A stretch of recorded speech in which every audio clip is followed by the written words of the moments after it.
The importance of caring for our environment, as well as the need for green jobs and energy independence, are primary topics of concern in today's world. No one is going to be affected more by these issues than today's children and youth. But there are challenges in teaching children about the environment. Addressing climate change and all of the serious things that are going to happen or may be occurring right now, or things that may occur because of climate change, is something you do have to be very careful with, because you don't want kids feeling helpless. In 2007, Casey Middle School, located in the heart of Boulder, Colorado, was designated to be rebuilt as a green school. Casey Middle School students, architects, and professors and students from the University of Colorado's Environmental Design Program collaborated in a unique participatory planning process.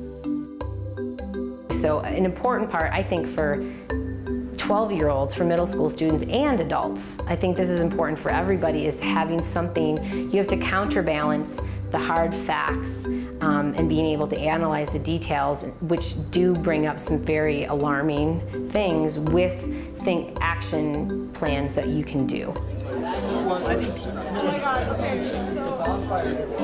So I've been teaching environmental education for 10 years, and a lot of it is surrounded around nature education, so reconnecting children to the natural world, which is so important.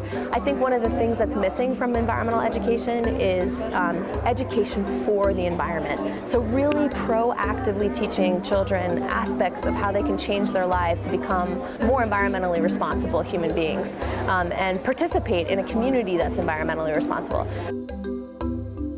Rather than completely demolishing the old structure, support was voiced for preserving the historic 1923 facade while incorporating new and sustainable green practices. Involving the Casey students and the CU students helped me immensely. Seeing the kids that are going to be living here for the next years, going through this school, it's fun to involve them in the process and have them feel a part of the design. We did some great surveys. The kids went out into the school and asked their fellow classmates about what they want to have.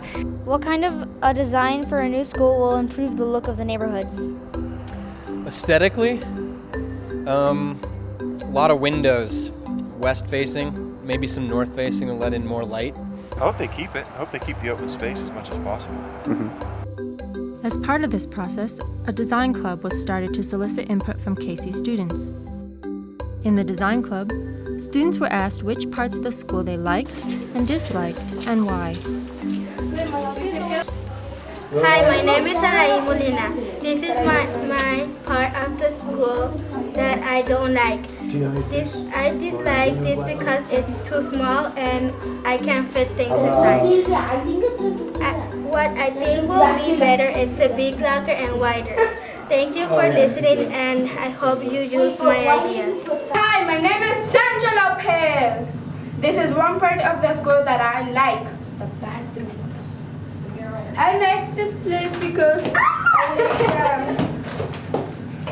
the pictures on the wall.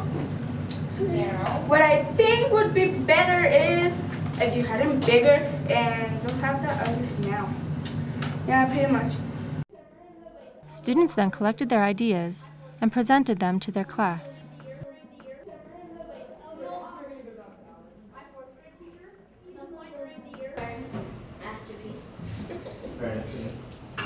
And we want pink and black lockers.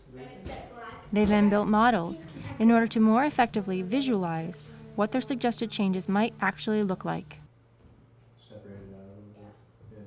So today we're actually going to start figuring out where we could place a brand new school.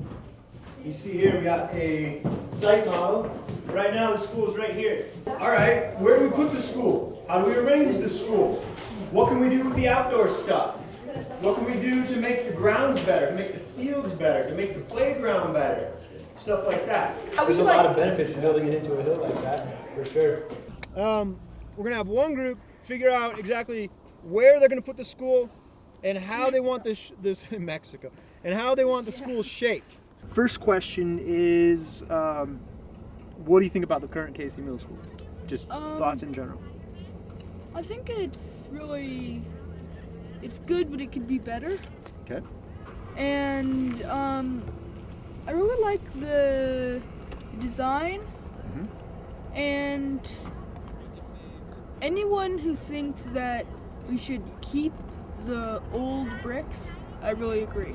So we're going to focus on figuring out, all right, how do you change this thing so that you guys all like it, so that it is better for the environment, so that it's better for the teachers, so it's better for everyone involved. So that you guys can say, hey, this is what we think. This is what we want this school to be. This is what we think about this school and how it should change. Because hey, we've been here, we know, we're here every single day. And we know that this should be different, this should be different, this can be different, and this is how it can be. There's already a group of architects that are working on this, and we want to make sure that they hear your ideas, your thoughts, and see what you've been up to.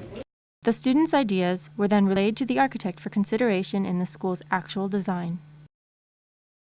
Everyone who's participated so far at least has some better idea of green building or sustainable design, or at least has begun to think about it, which is, it's a good start.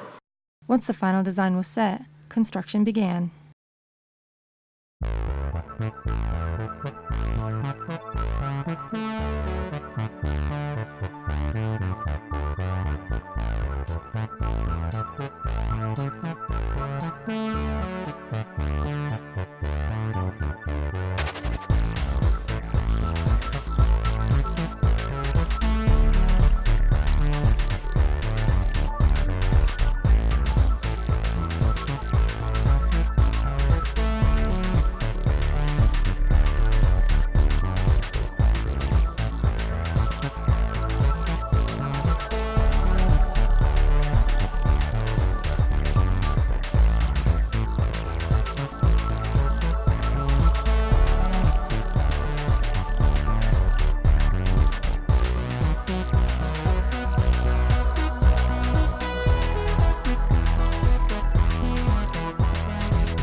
Initially, the collaboration was about ideas for the design because the building was in the design process and things were changing. Obviously, at some point, you have to nail down what the design is going to be. Now, why is it that we wanted those things, or what's the background involved with putting those into play in the new building? One of the most noticeable effects of all the green features that are being incorporated into Casey will be energy savings for the school district. We've estimated roughly $100,000 to $150,000 a year in savings for the efficiency of the systems we're installing here, both mechanical and lighting. That usually equates to 2 or 3 teachers a year that we are paying for with our savings. So that's It's enormous savings for the school district. When we stepped into the classroom, we didn't have any, again, preconceived notions of what success was and what we were aiming for. We just sort of wanted it to evolve into a mutually beneficial dialogue about sustainability, about environmentally friendly practices, about community and about participation. And I think just given the conversations that are going on around us, it's been a very successful program. This collaboration is ongoing as the Casey School looks forward to welcoming back students in the fall of 2010 to a LEED certified, environmentally friendly building.